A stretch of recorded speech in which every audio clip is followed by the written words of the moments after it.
सबसे पहले सागर जिले की खबर से करते हैं, जहां कांग्रेस की सभा को संबोधित करते हुए कांग्रेस विधायक फूल सिंह बरैया अपराधियों को चेतावनी देते हुए विवादित बयान दे बैठे।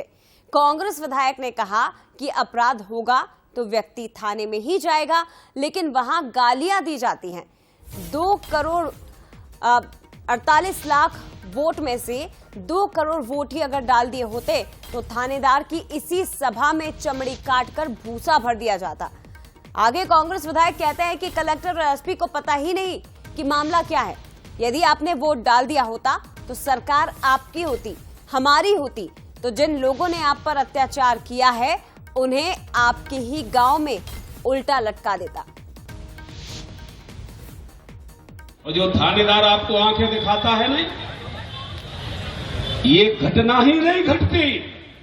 और जब हम लोग यहां आते तो यहां पर सबसे ज्यादा सेवा कलेक्टर एसपी कर रहा होता। 2 करोड़ 48 लाख वोट में से आपने 2 करोड़ वोट ही डाल दिया होता तो थानेदार की इसी सभा में चमड़ी काट के भूसा भर दिया जाता। तो देखिए, आपने सुना कि क्या कह रहे हैं कांग्रेस के विधायक सभा को संबोधित करते हुए। दरअसल चेतावनी अपराधियों को दी जा रही थी, अधिकारियों को हड़काने का प्रयास हो रहा था, लेकिन शब्दों का जो इस्तेमाल किया गया वो ठीक नहीं है। अब कांग्रेस विधायक के इस बयान पर बीजेपी की ओर से क्या रिएक्शंस आए हैं, आशीष अग्रवाल क्या कह रहे हैं, वो भी सुन लीजिए। देखिए, कांग्रेस के इन्हीं कुसंस्कारों के कारण मध्य प्रदेश की विचारवान जनता ने इनको सरकार से दूर रखा। जब जब ये सरकार में आते हैं तो इसी तरीके की गुंडागर्दी और भ्रष्टाचार लाते हैं। ये जो बौखलाहट है, ये जो अपने काले कारनामे कांग्रेसी इस नियम कायदों से चलने वाली सरकार के कारण जो पूरे नहीं कर पा रहे हैं, उसकी बौखलाहट है और ये बौखलाहट कांग्रेसियों की और बढ़ेगी।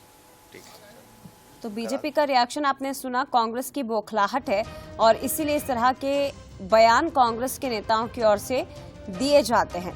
एक बड़ी बात जो कही गई है फूल सिंह बरैया की ओर से, कांग्रेस के सीनियर लीडर हैं, वरिष्ठ विधायक हैं, लेकिन उसके बावजूद इस तरह का बयान भरी सभा से, भरे मंच से दिया गया। ठीक है, मंशा उनकी सही थी कि अपराधियों को वो चेतावनी दे रहे थे, अपराधों पर लगाम लगनी चाहिए जैसी उनकी मंशा है, लेकिन जिन शब्दों का इस्तेमाल उन्होंने किया है उसे शायद उचित नहीं कहा जा सकता। ये बोल सकते हैं कि कार्यकर्ता बैठे हुए थे, सभा में भरा मंच था, तो ये भी एक बड़ी वजह हो सकती है कि जोश में, अति उत्साह में आकर इस तरह के शब्दों का इस्तेमाल फूल सिंह बरैया ने किया हो। सीधे रुख करते हैं, एग्जीक्यूटिव एडिटर मनोज सैनी जी हमारे साथ इस वक्त लाइव जुड़ गए। मनोज जी, मंशा भले ही सही हो फूल सिंह बरैया की, लेकिन शब्दों का चयन उचित नहीं कहा जा सकता। बिल्कुल आप ठीक कह रही जाया। और देखिए, आप अभी सत्ता से बाहर है, विपक्ष में है, तो आपको अपना बोलचाल तो ठीक करना ही पड़ेगा। लेकिन फूल सिंह बरैया हमेशा इसी कारण विवाद में आते हैं कि वो अपना बयान ही कुछ इस तरह देते हैं। ये तात्कालिक तौर पर आप इसमें ख्याति पा सकते हैं, वो चर्चा का विषय बन सकता है, हम भी चर्चा कर रहे हैं, लेकिन ये बताता है कि आप जनता के बातों को लेकर यदि किसी अफसर के सामने जा रहे हैं, यदि वो बात नहीं सुनते हैं तो आप अपने तरह से उसको मनवाने का प्रयास कीजिए। विपक्ष में आपके पास सरकार है, आप कह सकते हैं, लेकिन एक तरह से जिस तरह उन्होंने जिस बयान कहा कि मैं जो मैं कह नहीं सकता, दोहरा नहीं सकता जिन बातों का उन्होंने जिक्र किया है, लेकिन ऐसे में मौका बीजेपी को भी बोलने का मिलता है। पर फूल सिंह बरैया ही नहीं बल्कि पूरी कांग्रेस को आप देखेंगे इन दिनों तो सरकार को लेकर हर जगह वो आंदोलन कर रहे हैं, जनता के बीच में पहुंच रहे हैं। ये भी बड़ी बात है कांग्रेस की तरफ से। पहले ऐसा देखने को नहीं मिलता था, क्योंकि सड़क की पार्टी रही है, आंदोलन करने वाली पार्टी है।